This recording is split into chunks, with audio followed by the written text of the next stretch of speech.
Wernikoff. I'm with Intuit. I run what's called the Small Business Group. It's a group that is focused on small business customers. Flagship product is QuickBooks. I've been with Intuit for about 13 years. Started working in a small group at Intuit that focused on applications that integrate with QuickBooks. Then worked in the payments group and went over to the QuickBooks Core Software group about 5 years ago and have been there ever since. And QuickBooks Core Software, to educate everybody, even myself, that includes the famous QuickBooks Online, and that includes QuickBooks Desktop, and what else, or what other QuickBooks branded? Online, QuickBooks Desktop, QuickBooks Enterprise, our payroll business, our payments business, Demandforce, QuickBase. We have a whole suite of other products. We also have a developer group, an accountant group. So it's about 8 businesses within it. You're a busy man. I'm a busy man. That's right. So let's talk first about some of the things you're launching or talking about today. I know there's the QuickBooks Small Business Big Game. Just summarize that for us, and anything else that you're talking about today. Then I'd love to talk overall tips for small businesses. Absolutely. So this whole trip is fun because it's all about doing stuff for small business. The thing that we're announcing today is Small Business Big Game, which is when we buy a commercial, produce the commercial for a small business in the biggest game of the year. And it's just an awesome program because it's just about celebrating what small businesses do. They're obviously not going to be the person who says, I'm going to spend $10 million to do a commercial in the game. But Intuit can say that. But we can say that for them, which is fun. And it's fun to see them, sitting next to an Anheuser-Busch commercial. Because the reality is small businesses, they're driving the bulk of the U.S. economy.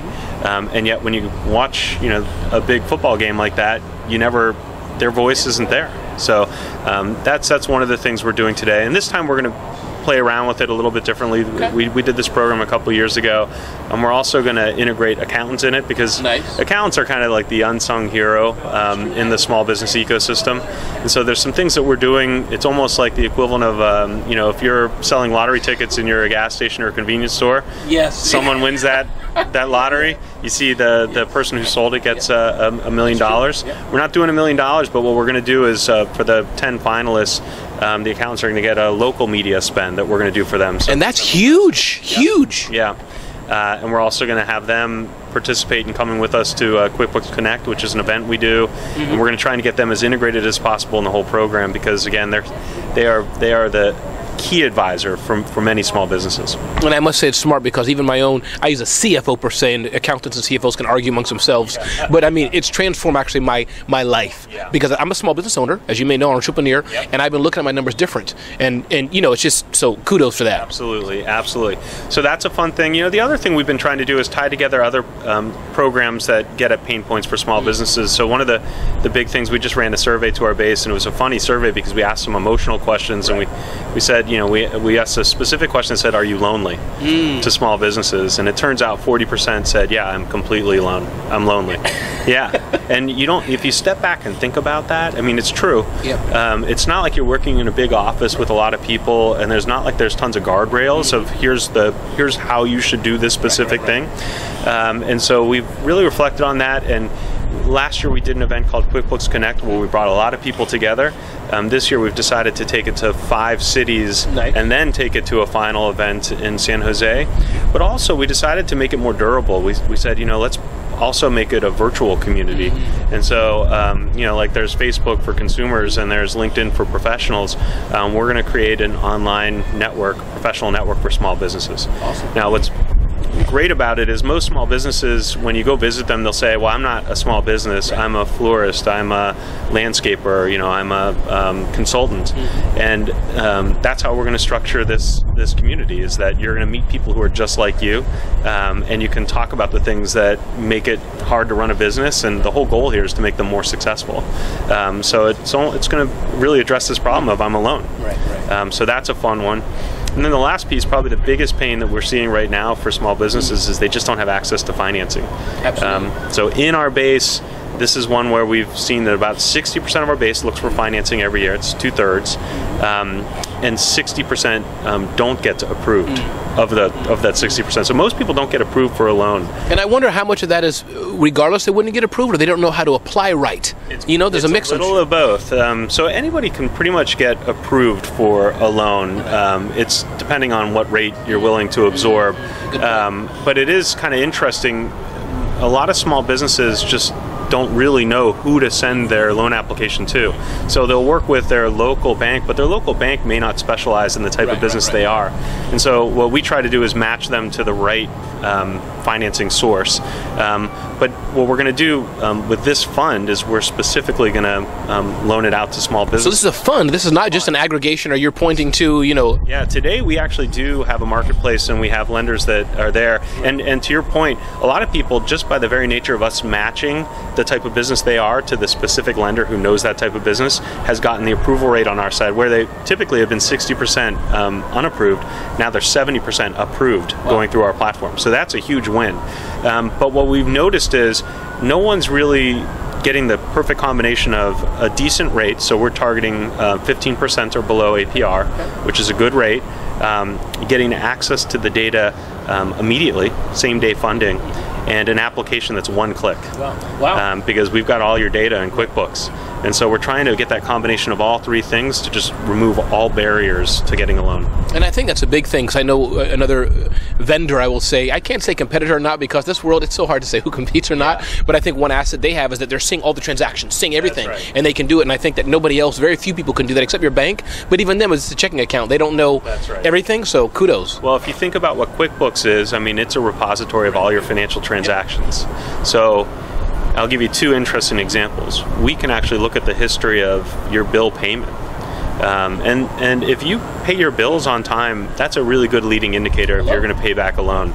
Another example is we've looked at data and looked at correlations between loan payback.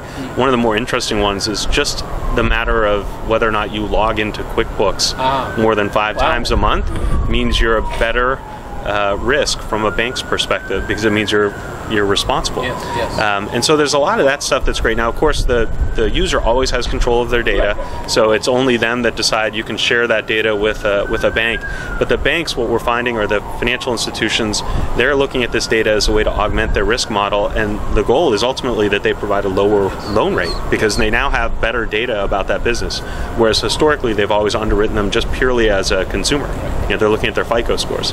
No, that is awesome. Good news from New York City. We're here at and let's talk to the small business owner now. Any advice for them? And again, I know that you're the head of a large company, but there's maybe things you've learned personally in your life that can apply, and two, out of the zillions and billions and trillions of small businesses, those are my words, not yours, that you serve, what do you think are some of the 2 or 3 elements that make the success of most of them, if you get my point? If you had to put them all in a box and say these are a few things we're seeing that make a successful business, what would they be? I mean, probably the most important thing is just having visibility into what's happening in your business. I mean, it's amazing how many times I go to a business, and we have the concept of follow me homes. I remember it from the Scott Cook's days or something like that. Do it religiously, and you typically go in, and the first thing you'll hear a small business say is, "Boy, I can't believe you're here, because I just am doing a horrible job of running my business. This is going to be embarrassing." And what you realize is actually they're just incredibly sophisticated, but they don't even realize it. They've kind of ambled into this level of sophistication about their business. But the one thing that I consistently see when I go out, and we do have tons of customers. We got about 4 million customers, but there's 30 million small businesses in the U.S. When I go out and I see someone working in Excel and Word and all these different... and do you still see that? Still see it. It's the most prominent thing that you'll see when you visit. That's probably your biggest competitor. Excel is an amazing application. No, of course. But what it doesn't do is it doesn't help you kind of put anything in place that's guardrails that helps you understand how you're doing from a financial reporting perspective. If you have transparency into how your business is doing, you can improve it. I mean, that's the bottom line. If you don't, you really are you're kind of shooting in the dark. And so that's probably the number one most important thing that I see. The second thing is getting connections with other businesses and learning and getting a mentor. There are so many people that when you get into their shop, they'll talk about this person that they learned something from.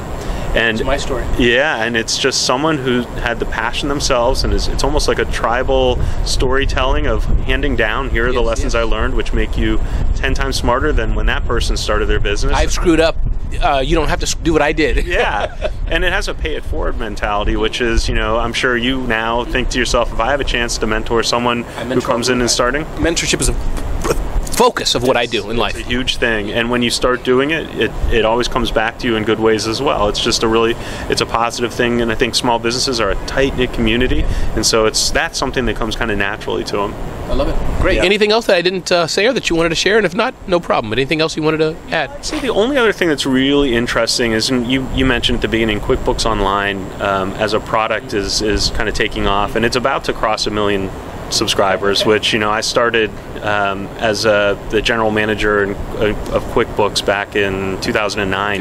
We had about 100,000 customers, and it's still growing about 50%. I think the most interesting thing about it, though, is just watching the different things that it can unlock now, where you have access to this data and you can do different things with it, like get a loan. You have access to your customer information, and all of a sudden you can understand who your most profitable customers are and who are the ones that actually are less profitable. It can help you collaborate, and it's changing the accounting profession dramatically, where now you can message things to your accountant. They can be looking at the books. I've used that feature, yeah. Yeah, and so it's a fascinating trend, and I think one that we're just getting started on. Probably the thing I'm most excited about is QuickBooks is really transforming from being an application to being a platform. Absolutely. So we have lots of third-party applications that are now built on top of QuickBooks or integrated with it. We just launched a PayPal integration, which is the #1 requested integration we've got. We've got a Square integration. You talked about competition.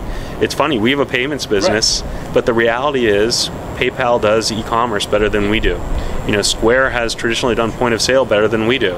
And so, payments itself is a broad industry. There's room for plenty of people, and we just want to be the place that helps bring all those transactions into one place, so the small business owner doesn't have to use lots of different tools and can get visibility into their business. Which I think is the only way to be a true platform, because you'll be a product company forever, but you'll never be a platform unless you're able to, with maybe a few exceptions, but to open things up to everybody, quote unquote. And it keeps you honest. The bottom line is, you see companies that aren't open, that aren't letting, even competitors in their space. Over time, you become a little bit lazy. You realize, well, I don't have to compete. I don't have to be as good as them because I've kind of walled off my garden. But the reality is, over time, you have to compete on every single thing that you do within your business. And if keeping the platform open keeps that competitive environment in place, then it's a good thing for our business, even though it's bringing competition into your application. Yeah, exactly. Awesome. No, this has been great. And one more time, who are you and who do you work for and what's your title? Dan Wernikoff, SVP and GM of Small Business Group with Intuit. Awesome. So from a sunny, spring is finally here in New York. Bizarrely warm, 80-degree day in spring, where people in New York actually look happy. Oh my God! Welcome to New York City. Thank you.